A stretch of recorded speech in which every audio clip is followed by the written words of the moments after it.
नरं चैव नरोत्तमं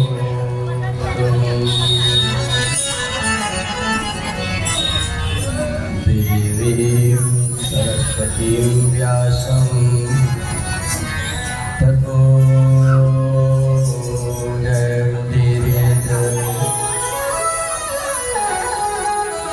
कृष्णाय वासुदेवाय देवकी नंदनाय च नन्दगोपकुमाराय गोविन्दाय नमो नमः। यत्र यत्र रघुनाथकीर्तनं तत्र तत्र कृतमस्ताञ्जलिं बाष्पवाणी परिपूर्णलोचनं मारुतिं मधुराक्षसान्तिकम्।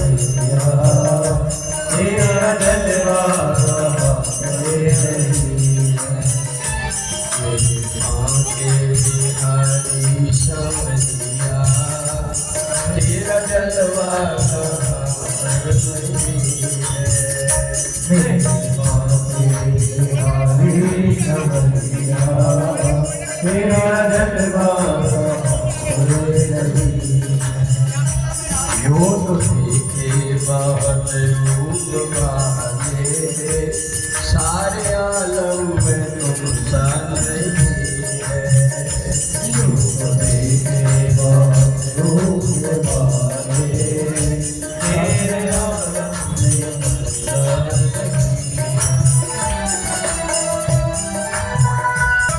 आँख वालों ने तुमको देखा, कान वालों ने तुमको सुना है। आँख वालों ने तुमको है देखा, कान वालों ने तुमको सुना है। तेरा दर्शन उन्हीं को हुआ है, तेरा दर्शन उन्हीं को हुआ है जिनकी आँखों में पर्दा नहीं है। तेरा दर्शन उन्हीं को हुआ है जिनकी आँखों में पर्दा नहीं है।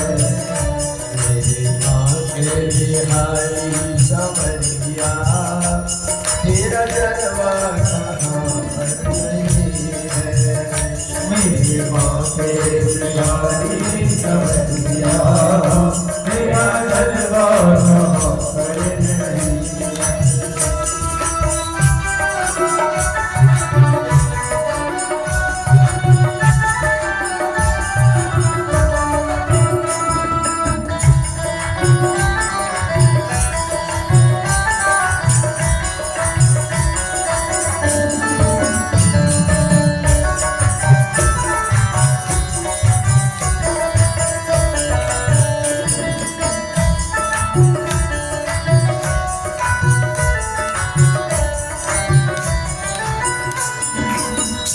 सुबह शाम जिसने तुमको पुकारा, तेरे नाम का लेके सहारा। सुबह शाम जिसने तुमको पुकारा, तेरे नामे बड़े बड़े सहारा। तू तो ऐसा दयालु है भगवन, तू तो ऐसा दयालु है भगवन, तेरे आने में देरी नहीं है। तू तो ऐसा दयालु है भगवन, तेरे आने में देरी नहीं है।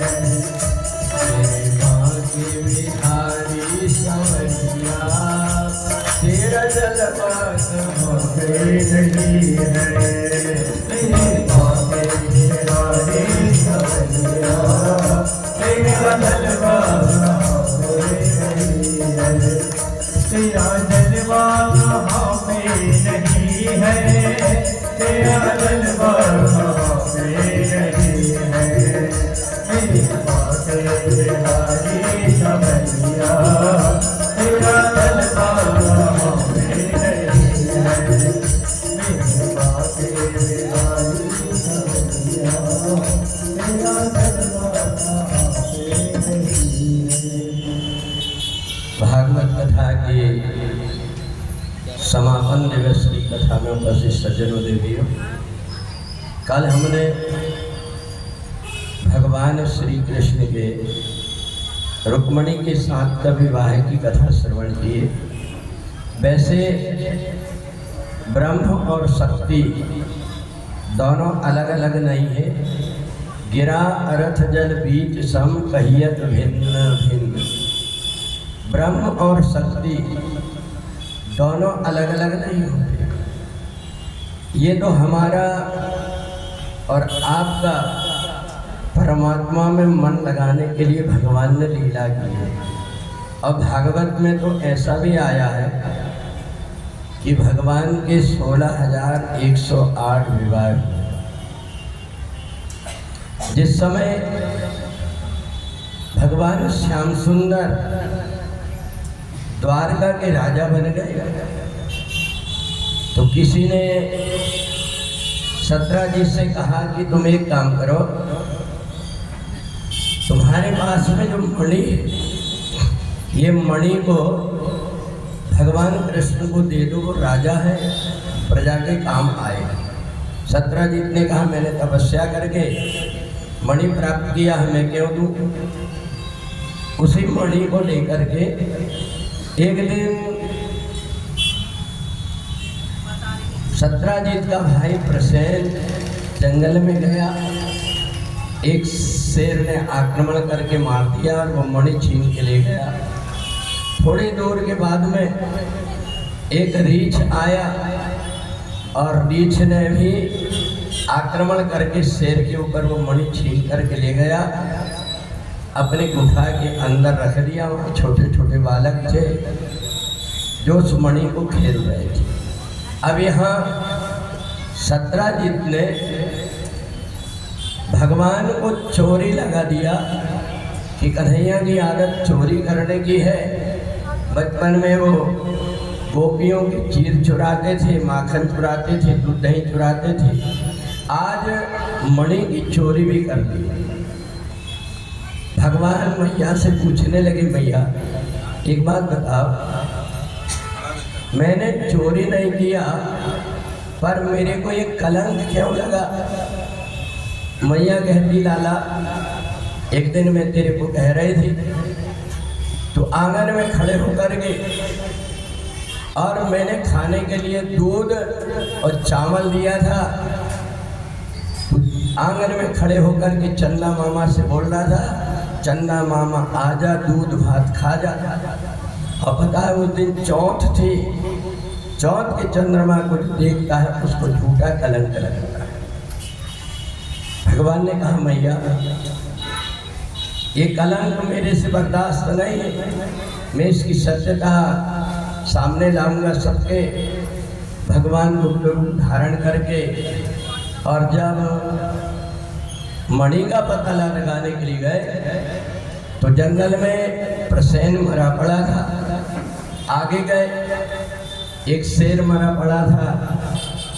रीछ के पैर देखते देखते गुफा गए, वहाँ छोटे छोटे बालक उस मणि के साथ में खेल रहे थे। भगवान मणि लेने की कोशिश की, इतने में रीछ आ गया। भगवान के साथ में 28 दिनों तक युद्ध चलते रहा। जाम्बन को लगा कि मेरे समान बलवान तो और कोई नहीं है परमात्मा के अतिरिक्त, कहीं ऐसा तो नहीं। मैंने राम अवतार में भगवान से कहा था कि रावण के साथ युद्ध में हाथ की खुजलाहट नहीं मिटी, तो भगवान ने कहा था चिंता मत करो, द्वापर युग में तुम्हारे साथ में युद्ध करने वाला मिल जाएगा तो तुम्हारी खुजली मिट जाएगी। आज जामवंत भगवान के आगे हाथ जोड़ के खड़े हो गया, क्या आप वही मेरे राम जी हैं?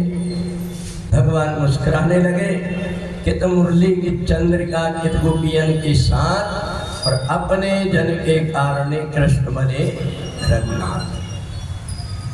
राम जी के रूप में दर्शन दिए। अब तो जामवंत चरणों में गिर गए, कहा मैंने आपका अपमान किया है, इसलिए मैं अपनी बेटी जामवती आपको देता हूँ। भगवान के दो विवाह हो गए। इधर भगवान ने मणि लेकर के आए, सत्यजीत को दिया। सत्यजीत भी बड़ा लज्जित हुआ। उसने भगवान को मणि के साथ में अपनी बेटी सत्यभामा भी दे दिया। ये भगवान के 3 विवाह हैं।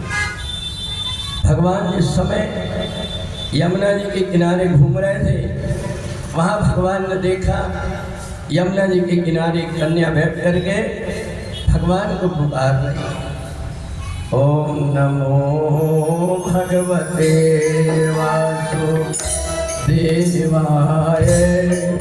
ओम नमो भगवते वासुदेवाय, ओम नमो भगवते वासुदेवाय, ओम नमो भगवते वासुदेवाय, ओम नमो भगवते वासुदेवाय, ओम नमो भगवते वासुदेवाय, ओम नमो भगवते वासुदेवाय, ओम नमो भगवते वासुदेवाय। आप लोग भी भागवत जी के सामने मंत्र बोल लीजिए, ओम नमो भगवते वासुदेवाय, ओम नमो भगवते वासुदेवाय, ओम नमो भगवते वासुदेवाय, ओम नमो भगवते वासुदेवाय, ओम नमो भगवते वासुदेवाय, ओम नमो भगवते वासुदेवाय, ओम नमो भगवते वासुदेवाय, ओम नमो भगवते वासुदेवाय।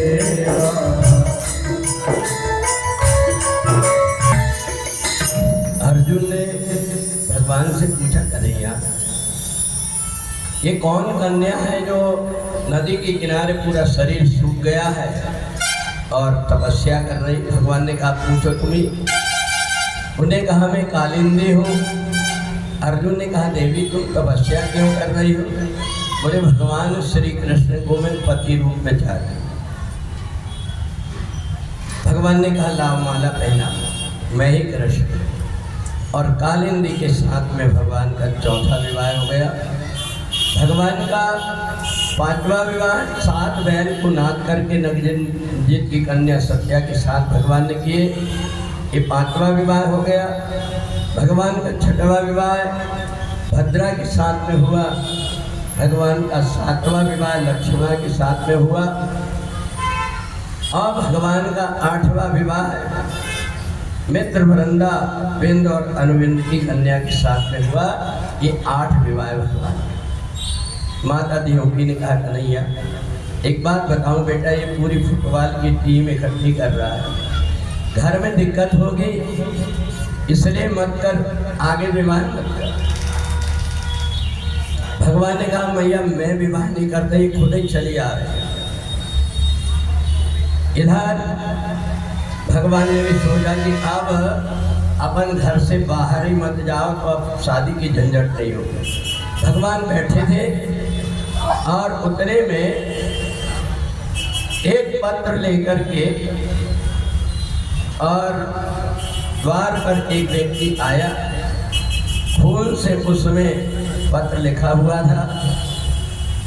कन्याओं ने पत्र लिखा था कि भौमासुर नाम के राक्षस ने हमें बंदी बना करके रखा है। हमने सुना है आपने मथुरा वासियों को कंस के अत्याचार से मुक्त कराए। आप परमात्मा हैं, हमारी भी रक्षा करें। भगवान तुरंत गए, भौमासुर का वध कर दिया और किला को खोल दिया कि तुम अपने अपने घर में जाओ। कन्याएं भगवान से प्रार्थना करने लगी, कन्हैया आप तो जानते हैं बेटी की जो जात होती मिट्टी के बर्तन जैसी होती है। एक बार कलंक लग गया तो समाज स्वीकार नहीं करता, इसलिए आप ही अपने चरणों की सेवा में रखें। भगवान ने कहा कितनी? बोले ज़्यादा नहीं, थोड़ी सी। फिर भी बताओ तो कितनी है? बोले 16,100। भगवान ने कहा अब तो पूरी द्वारकापुरी तुम्हीं लोगों से बच जाएगी। भगवान पूरी फौज लेकर के द्वारकापुरी पहुँचे। सारे द्वारकावासियों ने भगवान का स्वागत किया। ऐसे भगवान की 16,108 रानी और पटरानी। अच्छा देखो, जब किसी का विवाह होता है ना तो जो कुंवारे रहते हैं उनको बड़ी जलन होती है कि हमारी शादी क्यों नहीं हुई। अच्छा, और जिनके साथ में धोखा हुआ उनको जिनकी तरफ देखो ये सब कुंवारे हैं। तो देखो जिसके साथ में कोई घटना घटी है उसको तो वो बात याद रहती है। जब ये बात स्वर्ग लोक में देवताओं को पता लगी तो नारद जी ने जैसे ही सुना भगवान की 16,108 पर शादी हुई। नारद ने कहा गजब करते, हमारी एक शादी हो रही थी, हमको शादी नहीं करने दिए, बंदर बना दिए और खुद ने 16,108 शादी कर लिए। अब मैं भी जाकर के उनके घर में आग लगाऊंगा। नारद जी पहुंच गए, भगवान समझ गए कि कोई ना कोई खुरापात करेंगे। अब इधर भगवान जाकर के एकांत में बैठ गए। नारद जी सोचते हैं कि घर में जो गोपियां हैं शादी करके जिनकी लेकर के आए हैं इनसे मिल कर के देखता हूँ, बचपन की बात बताऊंगा कि ये कन्हैया सब गोपियों की किसी की चीर चुराते थे, किसी के गले में हाथ डाल करके नाचते थे। शायद मेरी बात सुन करके कोई मेरे पक्ष में हो जाए। सारी रानियों के यहाँ नारद जी गए, कहीं कोई खाली रानी नहीं मिली। भगवान कहीं भोजन कर रहे, कहीं स्नान कर रहे, कहीं पूजन कर रहे। भगवान ने सोचा कि नारद बहुत निराश हो रहे। एक जगह भगवान स्वयं गोपी बन करके घूंघट डाल के बैठ गए। नारद जी कहीं जा करके देखा, टूटा सा दरवाजा खटखटाए तो भगवान हाथ जोड़ करके कहते आइए देवर्षि आइए। अब नारद जी पहचाने नहीं, क्योंकि मोह में जो व्यक्ति अंधा हो जाता है उसकी अंदर की आंख दिखाई देती। मोह में व्यक्ति काम क्रोध लोभ मोह ऐसे है जिसमें व्यक्ति की बुद्धि काम नहीं आती। भगवान की बात सुनकर के भी नारद जी के अंदर के आंख नहीं खोले। माया कितनी प्रभावी हो गई। और जैसे ही नारद जी अंदर आए तो भगवान तो फूट फूट करके रोने लगे। नारद जी ने कहा क्या हो गया? बोले मेरी किस्मत फूट गई। मतलब बोले मैं जब से शादी करके आई हूँ एक भी दिन भगवान मेरे यहाँ नहीं आए। इससे तो अच्छा मैं सोच रही हूँ दूसरी जगह शादी कर लूँ या तो मायके चली जाऊँ। नारद जी ने कहा ये तो अपने काम की बात है। नारद जी ने कहा देवी अगर शादी ही दूसरी करना है तो हम कैसे? तो कन्या ने कहा इससे बढ़ करके मेरे लिए क्या है, आपके चरणों में अगर मैं रह जाऊंगी तो बहुत अच्छा रहेगा। तो कहा चलो, पर मैं ऐसे नहीं, मेरे को भगवान भगा कर के लेकर के आए हैं इसलिए मैं उनके ऊपर कोई दावा भी नहीं कर सकती कि मैं पत्नी हूँ। अगर तुम्हें शादी करना है तो मेरे साथ हावरे पाड़ो। नारद जी ने कहा ठीक है। तुरंत चिमटा पटका, अग्नि मंत्र बोले, अग्नि प्रकट हो गई और कहा चलो 7 हावरे पाड़े देते। कन्या ने कही मेरे साथ में एक परेशानी और है। बोले मैं दोनों पैर की लंगड़ी हूँ। तुम एक काम करो, मेरे को अपनी पीठ में बिठा लो और 7 हावरे पाड़ लो। नारद जी ने सोचा कि कोई देख नहीं रहा, दरवाजा बंद करके और 7 परिक्रमा लगाए और बोले अब शादी हो गई, चलो। कहा एक बार मेरा चेहरा तो देख लो। नारद जी ने अब तो शादी हो गई, चेहरा क्या देख रहा। बोले नहीं, तुम नहीं देख रहे, परंतु मेरा फर्ज है कि मैं दिखा दूं। और जैसे ही भगवान ने घूंघट खोला, और जिनके ओठों पे मुरली रहे रात दिन, जिनके होठों पे मुरली रहे रात दिन, बस वही मूर्ति वाला हमें चाहिए। बस वही मूर्ति वाला हमें चाहिए। बस वही मूर्ति वाला हमें चाहिए। बस वही मूर्ति वाला हमें चाहिए। जिनके होठों पे मुरली रहे रात दिन, जिनके होठों पे मुरली रहे रात दिन, बस वही मूर्ति वाला हमें चाहिए। बस वही मूर्ति वाला हमें चाहिए। बस वही मूर्ति वाला हमें चाहिए। बस वही मूर्ति वाला हमें चाहिए। सुखदेव जी से राजा परीक्षित ने पूछा, गुरुदेव नारद जैसे ब्रह्मज्ञानी को मोह क्यों हो गया। सुखदेव जी कहते हैं राजन, महात्मा 2 प्रकार के होते हैं।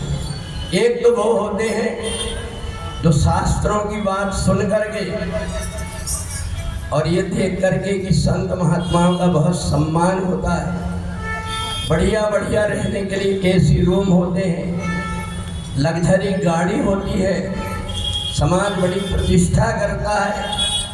ये देख करके अगर कोई व्यक्ति सन्यासी बनता है तो वो केवल बाहरी सन्यासी है, अंदर से सन्यासी नहीं।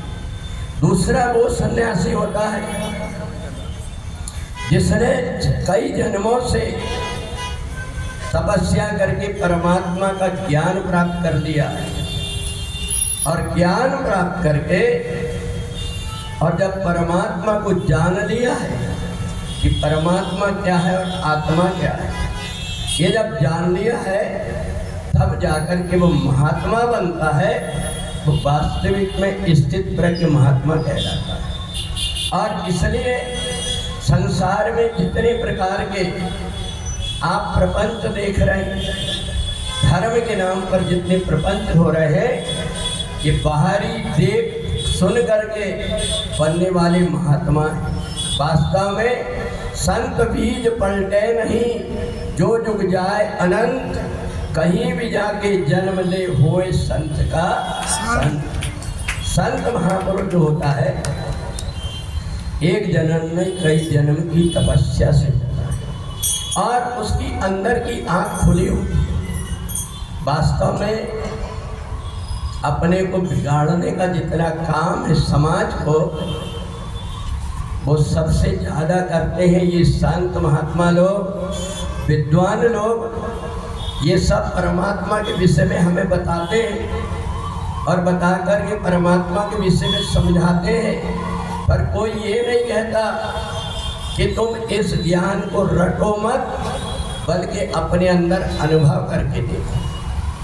जो अनुभव करने की बात दिखाता है, अनुभव करने के लिए जो कहता है, वास्तव में जिसने जीवन का अनुभव किया है वह व्यक्ति ही ठीक ठीक रास्ते पर चलता है। असल में होता क्या है, हम गुरु के नाम पर जिस व्यक्ति ने कभी ब्रह्म का ज्ञान प्राप्त नहीं किया, जिसको ना सत्य का पता है ना नारायण का पता है, वो सत्यनारायण की कथा लीलावती की कलावती की सुना देता है और तुमको लगता है कि सत्यनारायण भगवान की कथा हो गई। कथा ऐसे नहीं होती। जिसने सत्य को भी नहीं जाना है और जिसने नारायण को भी नहीं जाना है, वास्तव में सत्य और नारायण दोनों को जानने वाला व्यक्ति ही सत्यनारायण के विषय में बता सकता है। अच्छा, एक बात और रहती, अगर ये ऐसे गुरु हमें प्रपंच में ना डाले तो अपने को ये लगता है कि अपने को संभल करके चलना चाहिए, क्योंकि अनजाना रास्ता। परंतु गुरु क्या कहते हैं, तुम मेरा हाथ पकड़ लो, मैं तुम्हें लेकर के परमात्मा की तरफ चले जाऊं। अब ये बताइए, एक अंधा आदमी दूसरे अंधे आदमी का हाथ पकड़ करके ले जाएगा तो वो मंजिल में पहुंचाएगा कि गड्ढे में गिराएगा। और अपने को विश्वास हो जाता है कि मेरा किसी ने हाथ पकड़ा है तो मेरे को जगह पर पहुंच जाऊंगा, ये उसको विश्वास हो जाता है। पर बेचारे को ये नहीं पता रहता कि जिसने हाथ पकड़ा है वो भी तो नेत्रहीन, उसको भी तो पता नहीं।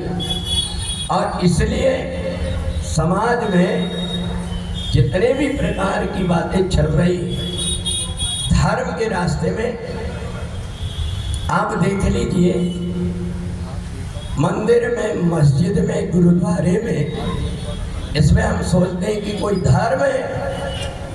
यहाँ कहीं अगर धर्म होता तो मंदिर को देख करके दूसरे धर्म वाले मंदिर को तोड़ने की कोशिश क्यों करते? अगर मस्जिद में परमात्मा होता तो मस्जिद को देख करके दूसरे धर्म वाले मस्जिद को तोड़ने की कोशिश क्यों करते? धर्म तो जोड़ने का काम करता, ये तोड़ने की बात कहाँ से आई? तोड़ने की बात इसलिए आई, हमारी अंदर की आँख फूटी हुई। हम धर्म को जानते ही नहीं कि धर्म क्या होता है, इसलिए।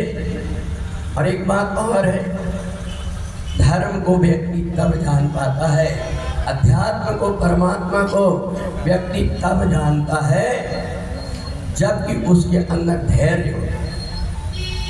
एक शिष्य एक महात्मा जी के पास में पहुंचा, कहा, महात्मा जी, मैं ब्रह्म का ज्ञान प्राप्त करना चाहता हूँ।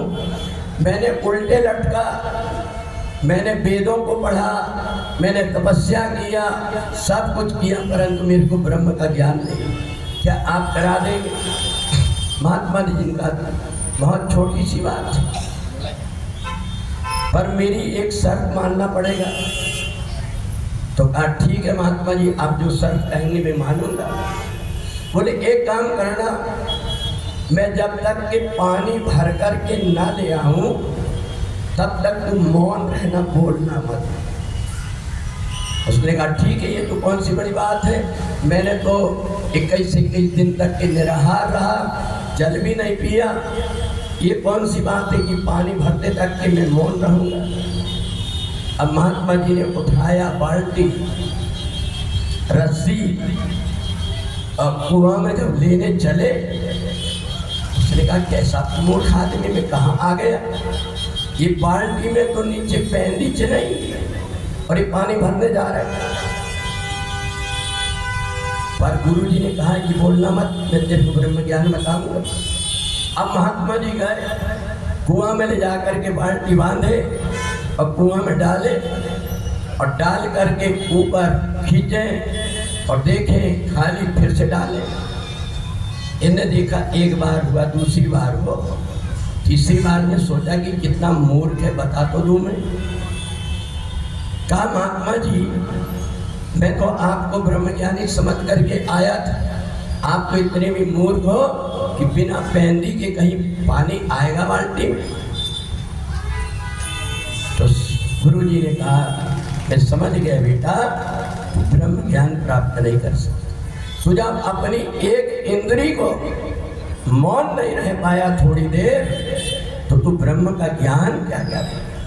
तो इसलिए देखो, जब कोई ब्रह्मज्ञानी महात्मा होता है वो कोई लकीर का बना हुआ फकीर नहीं होता, उसके हर सुबह आनंद की होती, हर शाम नहीं होती है, वो परमात्मा के ध्यान में अपने आप में लगा हुआ होता है। ऐसे अपने यहाँ भारत में संतों की परंपरा रही और रहते कुटिया में थे और जो उनके शिष्य रहते थे वो बड़े बड़े महलों के राजा हुआ करते थे। आज महात्मा लोग एसी रूम में रहते हैं, यहाँ तक आपको कहते हैं, ज्ञान देते हैं त्रिवेणी में स्नान करो तुम्हारे सब पाप दूर हो जाएंगे। और जब माघ के महीने में कुंभ में महात्मा लोग जब टेंट लगाते हैं, बढ़िया एसी रूम बनाते हैं, गंगा जी नहाने के लिए तो केवल दिखावा करने जाते हैं, घर में बढ़िया गर्म पानी नहाते और रहते गंगा जी के किनारे। और इसलिए सुखदेव जी ने राजा परीक्षित से कहा, राजन ये समाज को ज्ञान देने वाले व्यक्ति भी परमात्मा का जिन्हें अनुभव नहीं किया है, इसलिए समाज इधर उधर भटक रहा है। तो इसलिए जब सुखदेव जी ने ब्रह्म ज्ञान के विषय में बताया तब राजा परीक्षित को थोड़ा समझ आई कि सचमुच में मेरे को स्थिर होकर के बैठना चाहिए।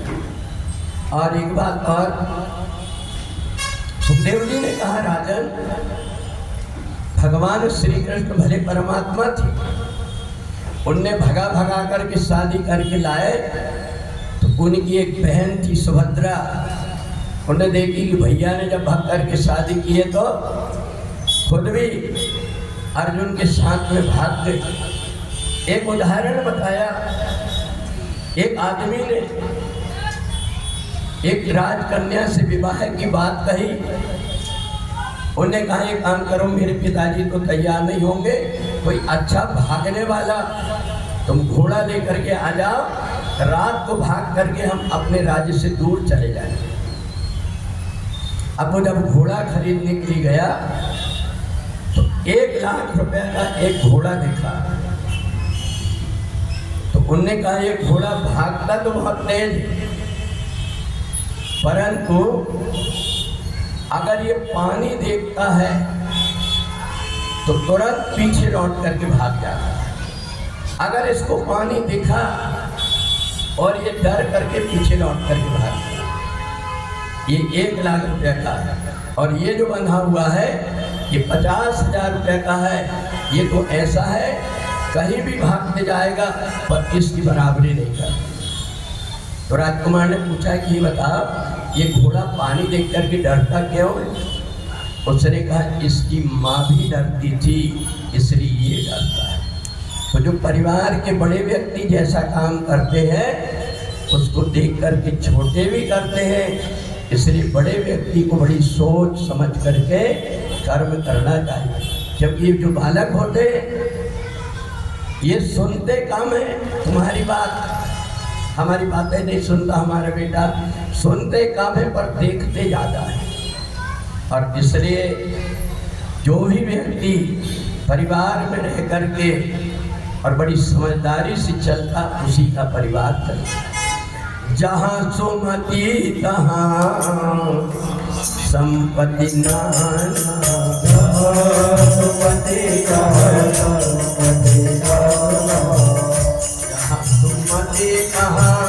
संपत्ति नाना, जहाँ सुमति तहाँ विपत्ति जाना, जहाँ सुमति तहाँ विपत्ति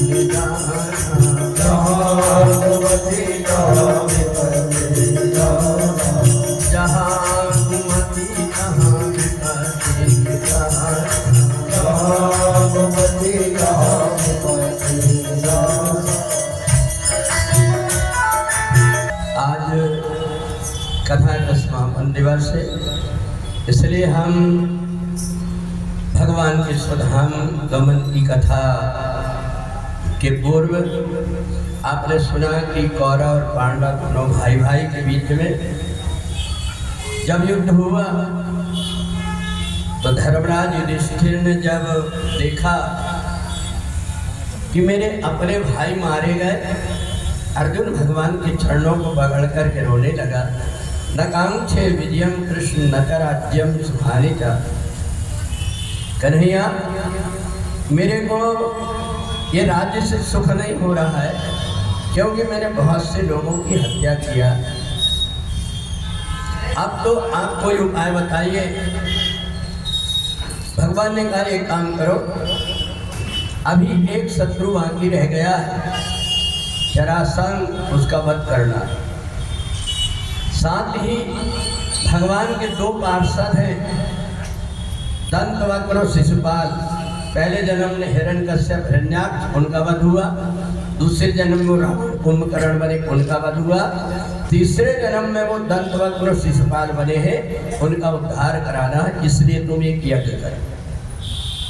यज्ञ का जब आयोजन हुआ तो जरासंध को जीतने की बात आई, तो भगवान कृष्ण, अर्जुन और भीम तीनों भेद बदल करके पहुंचे जरासंध के साथ युद्ध करने।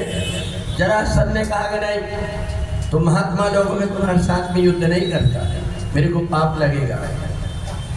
भगवान ने कहा हम तो भेद बदल करके आए, महात्मा नहीं है, मैं कृष्ण हूँ, ये भीम है और ये अर्जुन है। जरासंध ने कहा कन्हैया तुम भगोड़े हो, तुम्हारे साथ में युद्ध नहीं करता। अर्जुन ये तो अभी बालक है, पर भीम के साथ युद्ध करूंगा। भीम के साथ में जब युद्ध हुआ, जरासंध को बीच में से पकड़ करके फाड़ दिया। भीम ने फेंका, परंतु वो फिर जुड़ जाए। भगवान ने बताया ये जब पैदा हुआ था तो दो टुकड़े में ही पैदा हुआ था।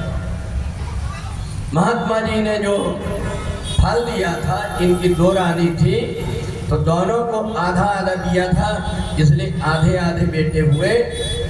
एक जरा नाम की राक्षसी ने जोड़ दिया था, इसलिए जिंदा हो गए। भगवान ने कहा एक काम करो, इनको मारने के लिए एक उपाय, ऐसा बीच में से फाड़ करके दाहिने तरफ का बाएं तरफ और बाएं तरफ का दाहिने तरफ भाग फेंक। जैसे ही फेंका, भीम ने, जरासंध का वध हो गया। अब यज्ञ जब प्रारंभ हुआ तो पांडव खड़े हो गए कि सबसे पहले जो अतिथि आए उनका पूजन करेंगे। कहा सबसे पहले पूजन किसका करेंगे? बोले हमारे तो केवल एक ही है, वो है भगवान श्री कृष्ण, जिन्होंने हर वक्त हमारा साथ दिया, पहले हम उनकी पूजा करेंगे। और जैसी पूजा करने लगे, शिशुपाल खड़े हो गए, तुमको कितना भी होश नहीं है, हम राजा महाराजा बैठे हैं और एक अहीर के बालक की तुम पूजा कर रहे, ये उचित नहीं है। भगवान को बहुत सारी गाली देते रहा, पर भगवान ऐसे उंगली चलाते रहे। राजा परीक्षित ने कहा गुरुदेव, भगवान उसके अपमान को इतना सहते क्यों गए? बोले इनकी बुआ का लड़का है दंतवक्र, जिस समय पर पैदा हुआ था इसके 3 नेत्र थे और 4 हाथ थे। ज्योतिषियों ने कहा था जिसकी गोद में ये बालक जाएगा, इसकी 1 नेत्र और 2 हाथ गिर जाएंगे, समझ लेना उसके द्वारा इसका वध होगा। अब जैसे ही कोई आए तो गोद में बालक को दे, भगवान कृष्ण की गोद में दिया तो दोनों हाथ गिर गए। और बुआ ने कही कन्हैया आज तक मैंने कुछ मांगा नहीं है, पर आज मैं तेरे से मांगती हूँ कि ये तेरा भाई है, तू इसकी रक्षा करेगा। कहा तू इसकी रक्षा करना। भगवान ने कहा देखो बुआ, मैं तुम्हें वचन देता हूँ कि मैं इसके साथ में युद्ध नहीं करूँगा, ये तो नहीं कहता, पर इसके जो 100 अपराध हैं उनको क्षमा करना। भगवान वही गिन रहे थे, जब 99 हुए भगवान ने कहा शिशुपाल अब मुँह संभाल करके बोलो। शिशुपाल ने कहा अरे भगोड़े, मेरे को ज्ञान देता है, जान नचैया गवैया कहेंगे, यहाँ युद्ध में तेरा काम नहीं है। भगवान ने तुरंत सुदर्शन चक्र उठाया और जैसे फेंका तो शिशुपाल का वध हो गया। दंतवक्र दौड़ा, भगवान ने उसका भी वध कर दिए। ये दोनों की दोनों पार्षद फिर से भगवान के चरणों में पहुंच गए। हमको वैकुंठ बुला ले, ओ कन्हैया बांसुरी बाजे। हमको वैकुंठ बुला ले, ओ कन्हैया बांसुरी बाजे। कन्हैया बांसुरी बाजे, कन्हैया बांसुरी बाजे, कन्हैया बांसुरी बाजे, कन्हैया बांसुरी बाजे। यदि हमको वैकुंठ बुला ले, ओ कन्हैया बांसुरी बाजे। हमको वैकुंठ बुला ले, ओ कन्हैया बांसुरी बाजे। एक दिन भगवान श्री कृष्ण को अपनी गोद में लेकर के वसुदेव ने कहा, कन्हैया मैं समझ गया कि तू परमात्मा है, मेरा बेटा बन करके आया, परंतु मेरा मोह और अज्ञान दूर नहीं हो रहा है। मेरे को तो कम से कम ये मोह दूर हो जाए, ऐसा कर दे। भगवान श्री कृष्ण ने 9 योगेश्वरों की कथा सुनाया। कहा, पिताजी ज्ञान हर किसी व्यक्ति के पास में आता, पर उसको श्रद्धा होना चाहिए। श्रद्धावान लभते ज्ञानम। आप एक काम करो, ये 9 योगेश्वरों की कथा को सुनो। जन्म क्या है, मृत्यु क्या है, आत्मा क्या है, परमात्मा क्या है, इसका आपको ज्ञान हो जाएगा। 9 योगेश्वरों का संवाद सिखाया और कहा, देखो ये मत सोचना कि गुरु केवल कान फूकने वाला होता है। गुरु वो होता है जिससे हमें जीवन की कोई शिक्षा सीखने को मिली। दत्तात्रेय जी भगवान के अवतार थे, उनके कितने गुरु थे? 24 गुरु। उन्होंने हर किसी से कुछ ना कुछ सीखा है।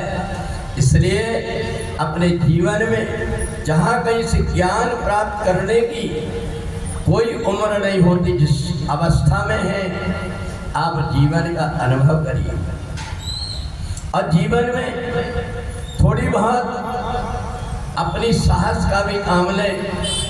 हर वो व्यक्ति जीवन में गिरता इसलिए नहीं है चोट लगने के लिए, बल्कि गिरता इसलिए है कि आगे संभल कर के चले। इसलिए अपने साहस से काम लेकर के और कुछ साहसी कार्य करना चाहिए जिससे कि तुम्हें अपने आप को लगे। अब तो वसुदेव भगवान को प्रणाम करके आसपास परिक्रमा किए और इसके बाद में अपने आप में स्थिर हो। अब इधर सुखदेव जी कहते, राजन भगवान का एक स्वभाव है, अपने भक्तों को कभी भूलते नहीं। एक दिन भगवान श्याम सुंदर के सामने जैसे भोजन की थाल आई, उसी समय भगवान के कान में सुदामा के छोटे छोटे बालकों के रोने की आवाज आई। भगवान ने वो थाली को सरका दिया।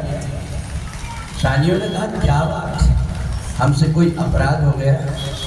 भगवान की आंख में आंसू आ गए। रुक्मणी, मेरे बचपन का एक मित्र था, आज उसी की कृपा से मैं राजा बना, और नहीं तो हम दोनों भीख मांगते फिरते। मेरे श्राप को खुद स्वीकार करके देख, उसके घर में जो बेटे हैं 3 दिन से भूखे हैं, उनको कुछ भी खाने को नहीं मिला है, इसलिए अब मेरे से रहा नहीं जाता। भगवान तुरंत महात्मा का भेष बना करके पहुंच गए सुदामा के यहाँ। उस समय पर सुदामा भगवान की माला कर रहे थे। आवाज लगा, भिक्षाम देहि। पत्नी बाहर नहीं निकल पा रही थी। कई जगह से फटी हुई साड़ी गांठ बांधी हुई है, शर्म के कारण बाहर नहीं निकल रही थी। अपना इतना सा मुंह बाहर निकाल करके, और पत्नी ने कहा, महाराज क्षमा करना, हमारे ऊपर सूलक है, इसलिए सूलक में कुछ देते नहीं। भगवान ने कहा, देवी मेरा नियम है, मैं केवल गांव में एक ही व्यक्ति के यहाँ मांगता हूँ, जब तक कि नहीं मिलता तो मैं उतने दिन भूखा रहता हूँ।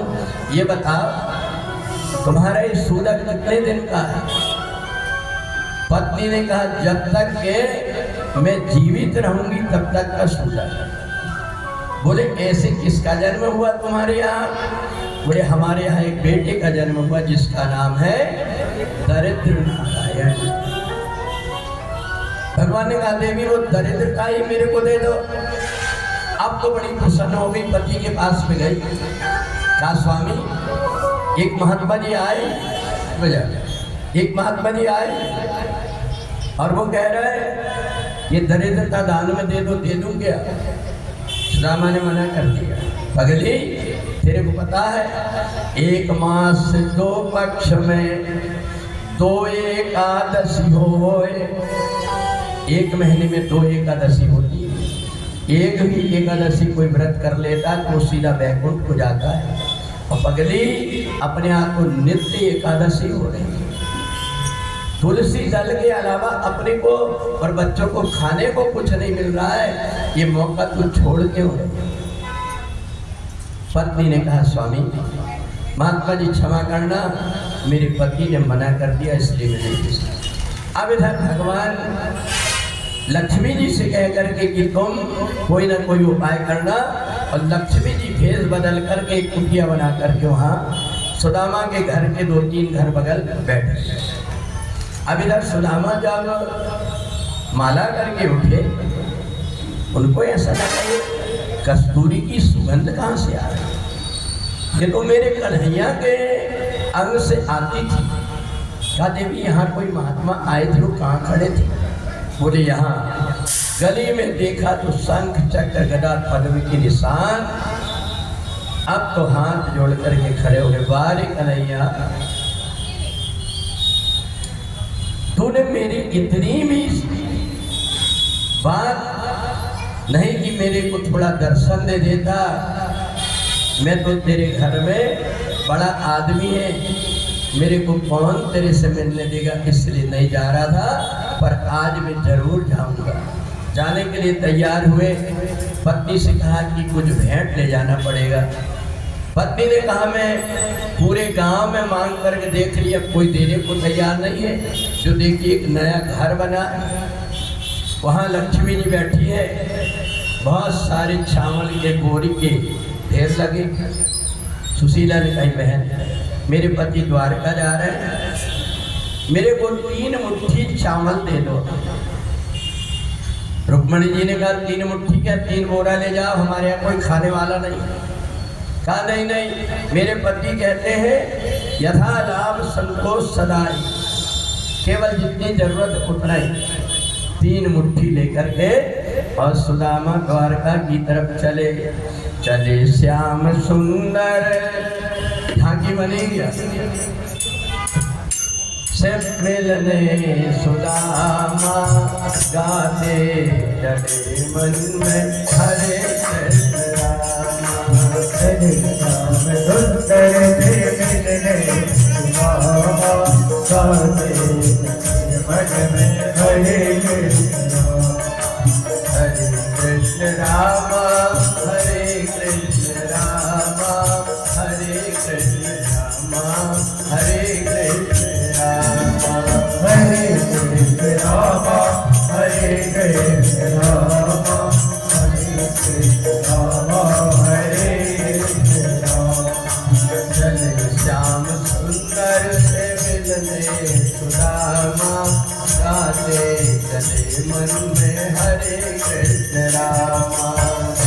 श्याम सुंदर मिलने सुदामा, गाते चले मन में हरे कृष्ण रामा। अब इधर भूख के कारण सुदामा से चला नहीं जा रहा है। एक पेड़ के नीचे बैठ गए। कन्हैया अब तुम मेरे से चला नहीं जाता, तूने कहा था ना जो तू आए एक पग तुम मैं आऊं पग 60। अब तो तू ही मेरे को अपने पास बुला ले। भगवान ने योग माया से कह करके रात ही रात सुदामा को द्वारकापुरी बुलाया। सुदामा जैसे उठे देखे तो बढ़िया सुंदर सुंदर महल। सुदामा सोचे लगता मैं मर गया और ये बैकुंठ आ गया। सुदामा ने सोचा अगर मैं मर जाता तो ये फटा कोड़ था, फटी धोती ये तो छूट जाती, पर मैं स्वर्ग नहीं आया। उनने एक द्वारपाल से पूछा, अरे भैया ये कौन सी नगरी? द्वारपाल ने कहा ये द्वारकापुरी 6। द्वारकापुरी 6। अब तो भगवान श्री कृष्ण को पहले यहाँ भेजा दो। अब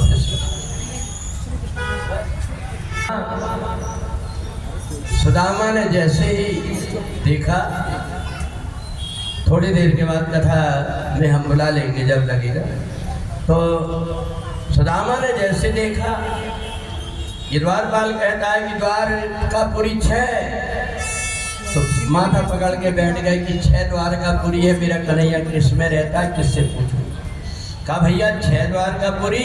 एक ने कहा नहीं नहीं, हमारे गुजराती में हर बात के पीछे 6 लगा है। खाना खाई 6, पानी पिए 6, ऐसे जो द्वारकापुरी 6।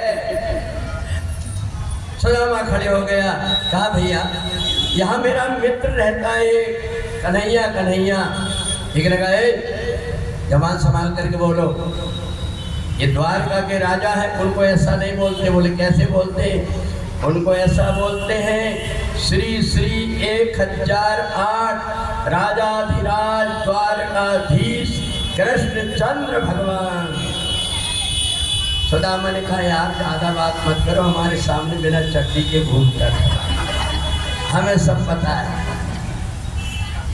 मित्र तो आखिर के मित्र होते। एक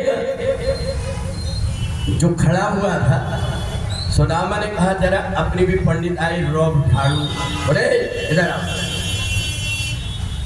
हम पता है तुम्हें कहाँ से आ रहे हैं? हमारा नाम सुदामा है। तिलक तिलक देखो हमारे।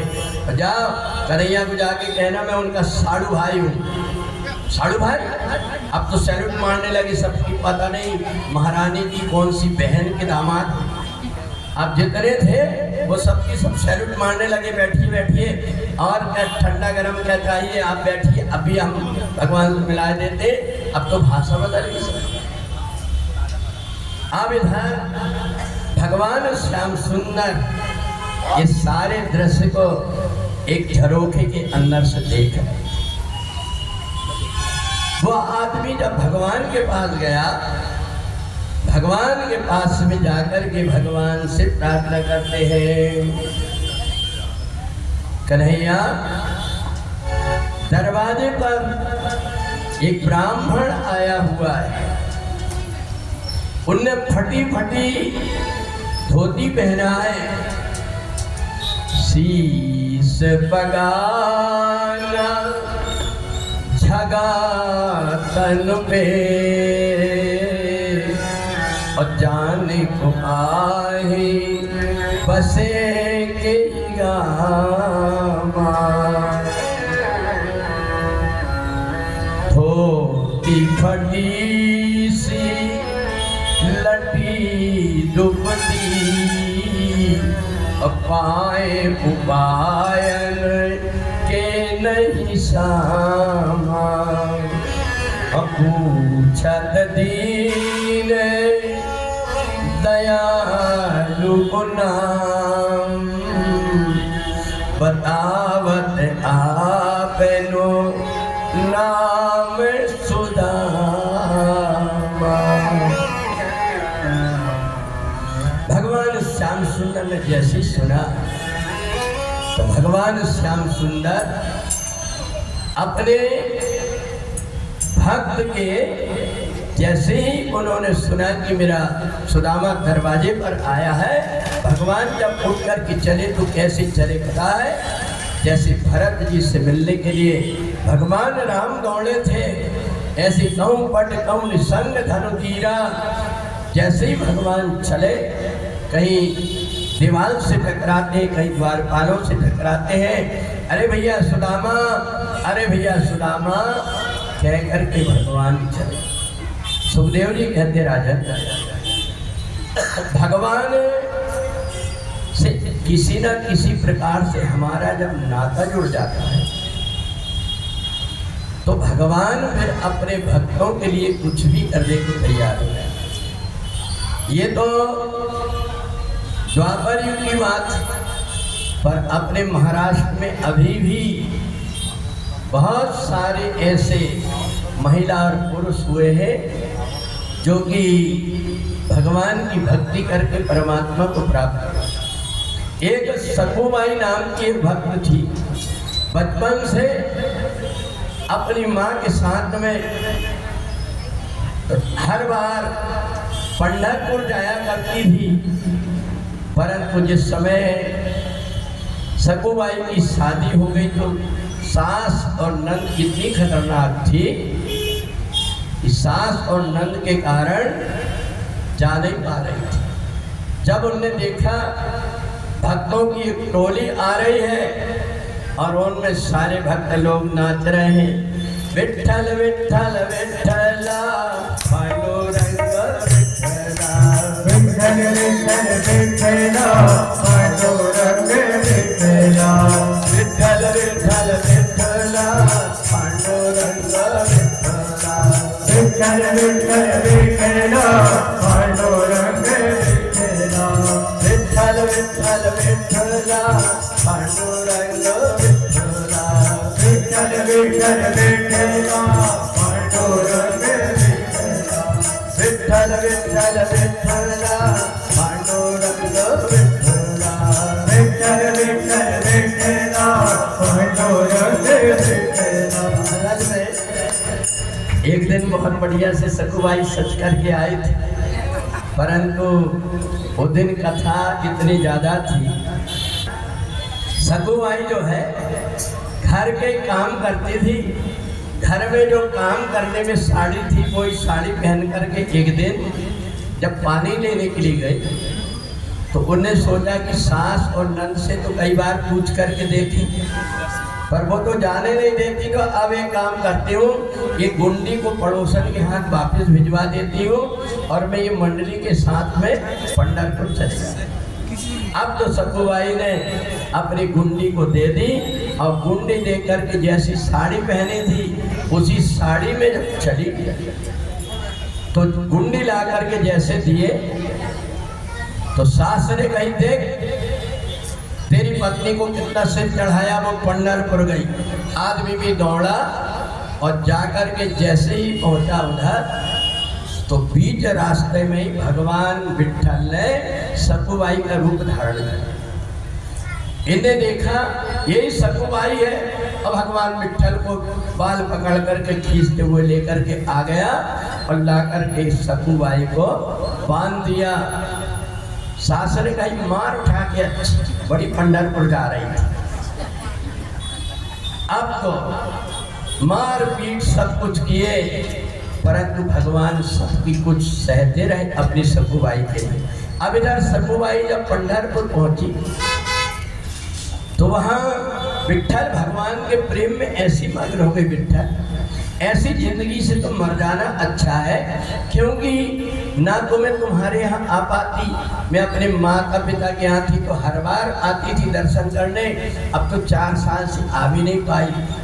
इसलिए अब एक काम करो, अब यहाँ से मैं वापस नहीं जाना चाहती। और ऐसे भजन करते करते और सकुबाई इतनी मग्न हो गई कि विठ्ठल भगवान को प्रकट होना पड़ा। माझा विठ्ठल पांडुरंगा, माझा विठ्ठल पांडुरंगा, माझा विठ्ठल पांडुरंगा, माझा विठ्ठल पांडुरंगा, विठ्ठल विठ्ठल विठ्ठला पांडुरंगा विठ्ठला, विठ्ठल विठ्ठल विठ्ठला पांडुरंग विठ्ठला, विठ्ठल विठ्ठल विठ्ठला पांडुरंग विठ्ठला, विठ्ठल विठ्ठल विठ्ठला पांडुरंग विठ्ठला, विठ्ठल विठ्ठल विठ्ठला पांडुरंग विठ्ठला, विठ्ठल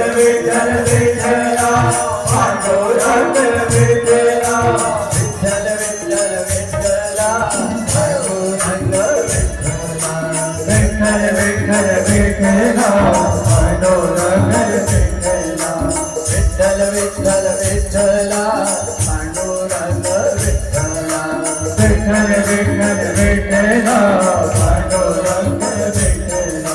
बोलिए पंढरीनाथ महाराज की जय हो। भगवान पंढरीनाथ प्रकट हो गए और सखुबाई वही समा। अब सास ने कही कि देख ये बहुत दिन से भूखी प्यासी, अब इसको छोड़ दे, अब इसकी बुद्धि ठिकाने में आ गई, अब ये भाग करके पंढरपुर नहीं जाएगी। अब जब भगवान भोजन बनाए तो सारे घर वाले इतने मग्न हो कि इतना अच्छा भोजन कोई बनाती नहीं, इसके हाथ में कैसा जादू। अब इधर तो सखुबाई का शरीर पूरा हो गया, जो साथ में मंडली वाले गए थे उनने सोचा यही अंतिम संस्कार करके और एक मटकी में उसके फूल लेकर के आए और ला करके और जैसे दिया ससुराल में कहा ये तुम्हारी बहू गई थी हमारे साथ में पंढरपुर में, उनका ऐसा ऐसा। उन्होंने कहा तुम पागल हो, हमारी बहू तो हमारे यहाँ है, रोज भोजन बनाती है हमारे लिए, ये देखो अभी बना करके रखी। जा रे जरा अपनी बहू को सखुबाई को ले गया। जैसे ही गया पति, जा करके देखा तो वहाँ भगवान अंतर है। अब सब लोगों को लगा कि देखो तो भगवान पंढरीनाथ के साथ में हमने इतना अत्याचार किए, तो अभी भी भगवान की लीलाएं आँख वाले अभी भी देखते रहे। भारत की इस पुण्य धरा में संतों ने डेरा डाला, और कहीं पे केशवानंद गजानन, कहीं पे धूनी वाला, कहीं पे केशवानंद गजानन, कहीं पे धूनी वाला।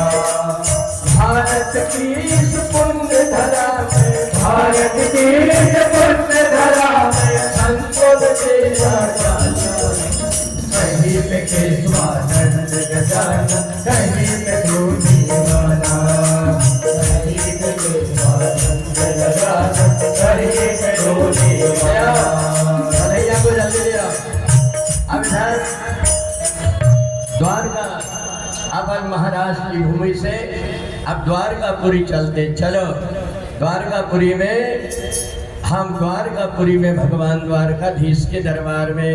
बोलिए द्वारकाधीश भगवान की जय। भगवान द्वारकाधीश बैठे हुए हैं और इधर सुदामा भगवान से मिलने के लिए, चलो जल्दी एक कुर्सी सुंदर से घूंघट डाल के, हम सुंदर से मिलने सुदामा गाते चले मन में हरे कृष्ण रामा।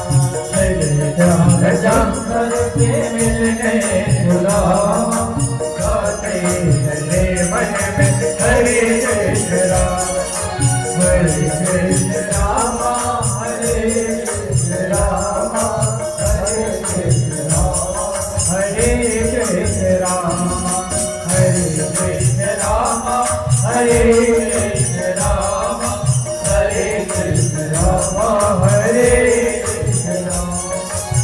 श्याम सुंदर से मिलने सुदामा गाते चले मन में हरे कृष्ण राम। द्वार पार देखो देखो, हरे और पालो कन्हैया से कह दो, हरे दौर पालो कन्हैया से कह दो, किधर से खुदा कहीं बा गया है, किधर से खुदा कहीं बा गया है। भटकते भटकते न जाने कहाँ से, भटकते भटकते न जाने कहाँ से, तुम्हारे रहे बेटे कहीं बा गया है, तुम्हारे मान ले कन्हैया को आकर के बताया कि दरवाजे पर सुदामा आया हुआ है, करके जा करके सुनते ही दौड़े चले आए मोहन, बताया करे थे सुदामा मोहन को लगाया गले से सुदामा मोहन हुआ रुक्मणी को बड़ा ही भले का गया है भले का गया है भले द्वार पालो कन्हैया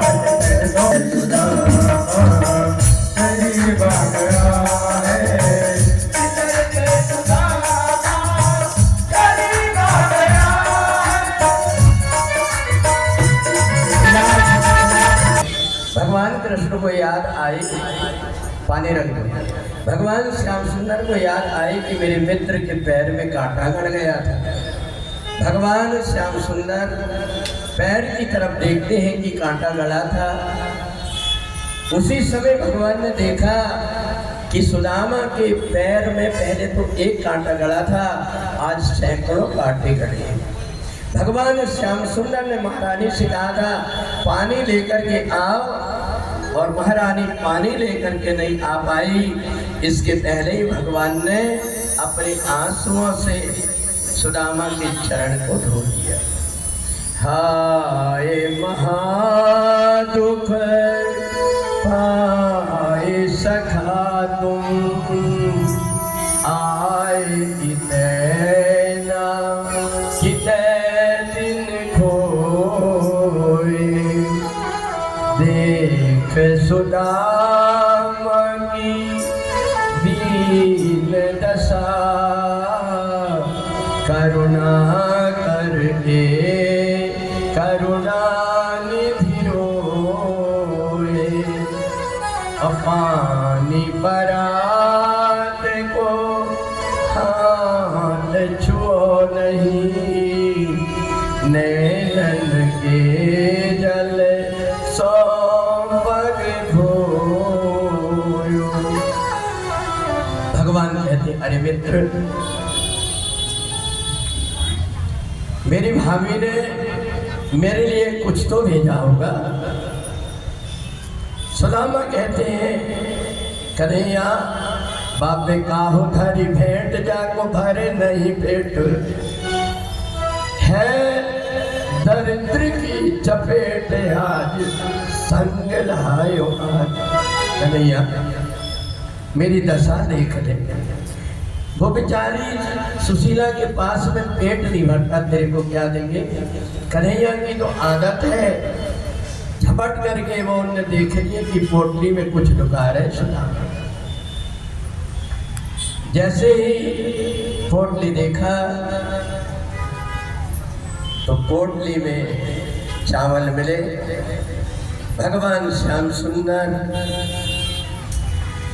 एक मुट्ठी चावल खा करके एक लोग का राज दे दिए, दूसरी मुट्ठी लेकर के खाए, दूसरे लोग का राज दे दिए, तीसरी मुट्ठी जैसे खाने लगे तो लक्ष्मी जी ने रुक्मणी ने पकड़ लिया। स्वामी सब कुछ क्या अपने मित्र को दे दोगे। भगवान श्याम सुंदर सुदामा को लेकर के महल के अंदर जाते हैं और इधर भगवान सब प्रकार से आदर सम्मान करते हैं। जैसे भगवान की द्वारकापुरी थी वैसे भगवान ने सुदामापुरी बना दिया। और आज भी जो सुदामा को पकड़ करके आज भी सुदामापुरी में भगवान साक्षी गोपाल के साथ में निवास करते हैं। इसलिए भक्त लोग कहते हैं तेरी यारी में बिहारी मजा बड़ो आयो रे। तेरी यारी में बिहारी मजा बड़ो आयो रे। तेरी यारी में बिहारी मजा बड़ो आयो रे। तेरी यारी में बिहारी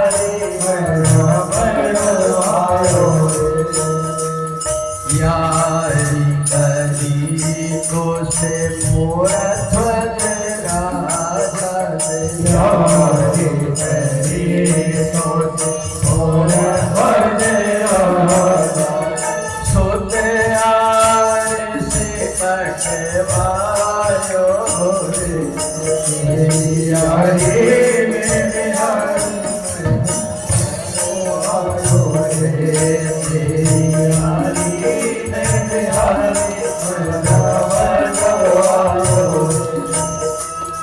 यारी करी को से मीरा बाई ने यारे करी तो तेरा भाई जहर भला हल दिवायो रे यारे मेरे हरि मर भयो आयो यारे मेरे हरि मर भयो आयो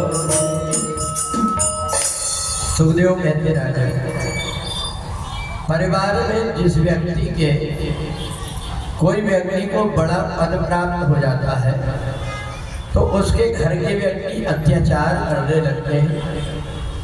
भगवान कृष्ण का भी एक बेटा था जिसका नाम था शाम, बड़ा उद्दंड था, ऐसा काम करता था सारे द्वारकावासी परेशान रहते थे। एक दिन उसने 2-3 साड़ियाँ पेट में बांध करके और महात्मा जी के पास में पहुंच गया कि बताओ आप अगर ज्ञानी है तो बताओ मेरे पेट में बेटा है कि बेटी है। महात्मा जी ने कहा ना बेटा है ना बेटी है, एक मूसल पैदा होगा जो तुम्हारे पूरे अध्वंस को नष्ट कर देगा। और सचमुच में वो मूसल बन गया। भगवान को पता लगा इनने महात्मा का अपमान किया, कहा ये द्वारकापुरी धर्म नगरी है, अभी डूब जाएगी, तुम यहाँ से चले जाओ। सारे लोग वहाँ से प्रभात क्षेत्र सोमनाथ आ गए।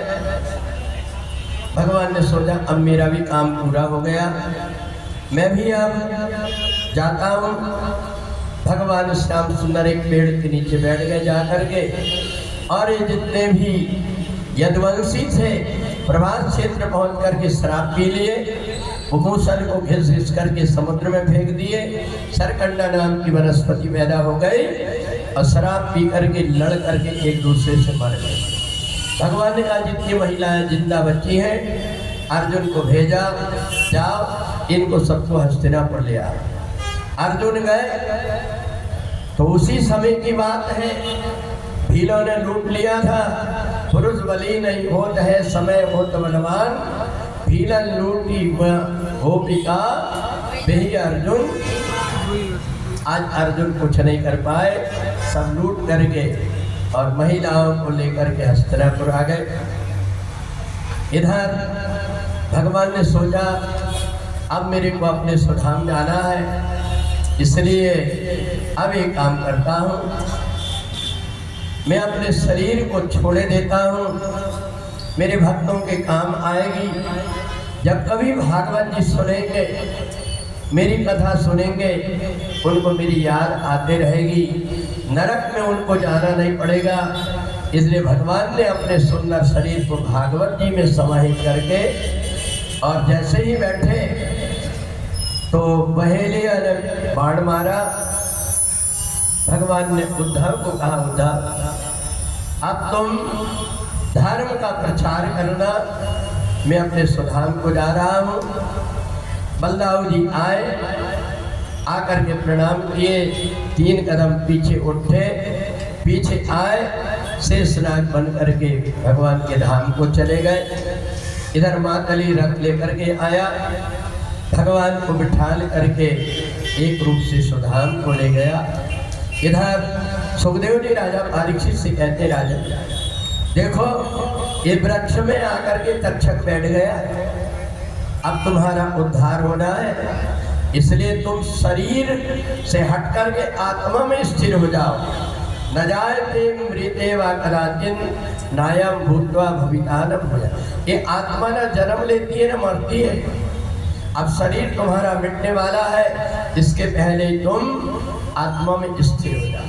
कहा गुरुदेव आपने 7 दिन मेरे को कथा सुनाया है, इसलिए मैं आपको प्रणाम करना चाहता हूँ। राजा परीक्षित उठे, सुखदेव जी को प्रणाम किए, प्रणाम करके आरती उतारे और प्रार्थना करने लगे।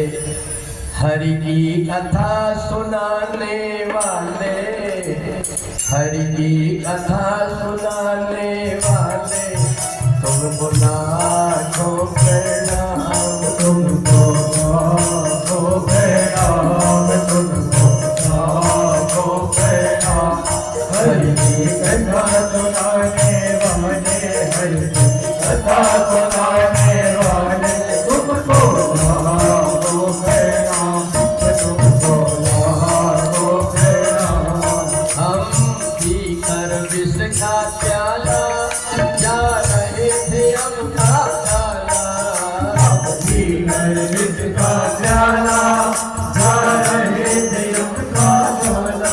अमृत पिलाने वाले हमको, अमृत पिलाने वाले तुमको लाखों प्रणाम, तुमको लाखों प्रणाम, तुमको लाखों प्रणाम। हरि की कथा सुनाने वाले, हरि की कथा सुनाने वाले, तुमको लाखों प्रणाम, तुमको लाखों प्रणाम। आया राजा परीक्षित को डंक मारा, शरीर जलने लगा, आत्मा परमात्मा में विलीन हो गई। आशीर्वाद दे करके सुखदेव जी वहां से गंगा जी के किनारे चले गए। यहाँ नैमिषारण्य क्षेत्र में सौनकादि ऋषि सूत जी से कहते हैं, गुरुदेव हम में से बहुत से ऐसी महात्मा है जो 7 दिन कथा में नहीं आ पाए, हमें भी कथा का पुण्य मिल जाए, और जो भी 7 दिन कथा में नहीं आ पाते उनको भी भागवत का पुण्य मिले, ऐसे हमें संक्षिप्त में भागवत कथा सुनाइए। सुखदेव जी राजा परीक्षित को आशीर्वाद दे करके चले गए, और इधर सूत जी सौनकादि ऋषियों से कहते हैं कि ऋषियों, प्रथम स्कंद में भागवत के महात्म्य का वर्णन है, जिसमें भागवत कथा में 18,000 श्लोक, 335 अध्याय और 12 स्कंद की एक कथा वेद व्यास जी के द्वारा रचित है। इस कथा को सूत जी ने सौनकादि ऋषियों को सुनाया। इसी कथा को सनत कुमार ने नारद जी को सुनाया था। इसी कथा को गोकर्ण ने धुंधकारी को सुनाया, और इसी कथा को सुखदेव जी ने राजा परीक्षित को सुनाया। इसी कथा को यहाँ 50वें वर्षगांठ में मैंने आपको भागवत की कथा सुनाया। भागवत कथा के महात्मा में कथा का महत्व सुनने की विधि ये महात्मा की कथा में आई। प्रथम स्कंद में राजा परीक्षित और सुखदेव जी के जन्म की कथा, राजा परीक्षित को कैसे श्राप हुआ, कलयुग ने कैसे राजा परीक्षित की बुद्धि को भ्रमित किया, सुखदेव जी का कैसे जन्म हुआ, और राजा परीक्षित से सृष्टि की कैसे उत्पत्ति हुई। आदि शक्ति भगवती जगदम्बा ने ब्रह्मा विष्णु महेश तीनों देवताओं की उत्पत्ति किया, तीनों को अलग अलग काम में लगाए। भगवान के 2 पार्षद हैं, जय और विजय। सनत कुमार के श्राप से उनको 3 जन्म राक्षस बनना पड़ा। इस सृष्टि उत्पत्ति की कथा में प्रथम स्कंद में, दूसरे स्कंद में कैसे सनत कुमारों की उत्पत्ति हुई, 10 ऋषियों की उत्पत्ति हुई। इस कथा को तीसरे स्कंद में हम लोगों ने मनु और शत्रुपा के द्वारा 2 पुत्र और 3 कन्या के जन्म की कथा सुने। और चौथे स्कंद में देवहूति की कन्याओं के वंश के विषय में सुना। 5वें स्कंद में प्रियव्रत चरित्र के विषय में सुने। 6वें स्कंद में मनवांतरों की कथा, समुद्र मंथन की कथा हमने सुना।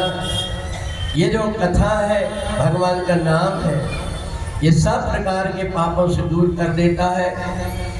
हरि का नाम जो लेता है, इस नाम के प्रभाव से अजामिल जैसे पापी का भी उद्धार हो जाता है। ये कथा 6वें स्कंद में हमने सुने।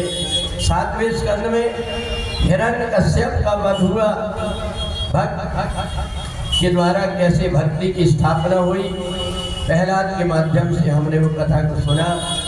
8वें स्कंद में हमने किस प्रकार से भगवान का मत्स्य अवतार हुआ, समुद्र का मंथन हुआ, भगवान के कच्छप अवतार, धनवंती अवतार, मोहिनी अवतार की कथा सुना। 9वें स्कंद में हमने भगवान राम के सूर्यवंश की कथा सुना, भगवान का कैसे जन्म हुआ। 10वें स्कंद में हमने प्रारंभ में भगवान श्री कृष्ण का कैसे प्राकट्य हुआ मथुरा में, और 10वें स्कंद में भगवान कैसे गोकुल आए, पूतना आदि असुरों का कैसे वध किया। इस कथा को हमने 10वें स्कंद में सुना। 10वें स्कंद के पूर्वार्ध में हम लोगों ने कैसे रुक्मणी जी के अतिरिक्त दूसरी रानियों के साथ में भगवान का विवाह हुआ, कंस का वध हुआ, मथुरा गमन भगवान का, और सुदामा से मित्रता हुई, ये हमने सुना। और 11वें स्कंद में भगवान कैसे स्वधाम को पहुँचे और कैसे राजा परीक्षित का उद्धार हुआ। 12वें स्कंद में अलग अलग राजा जो कलयुग में हुए, उनके द्वारा कैसे आगे भगवान की भक्ति बढ़ी, ये कथाओं को आपने सुना। अंत में आप मेरे साथ भागवत जी का अंतिम श्लोक बोल करके कथा का समापन करें। नाम संकीर्तनम यस्य, नाम संकीर्तनम यस्य, सर्व पाप प्रणाशनम, सर्व पाप प्रणाशनम, प्रणामो दुख समनः, प्रणामो दुःख शमनः, तं नमामि हरिं परम, तं नमामि हरिं परम, तं नमामि हरिं परम, तं नमामि हरिं परम, तं नमामि हरिं परम। तं नमामि हरिं परम। बोलिए भक्तवत्सल भगवान की जय।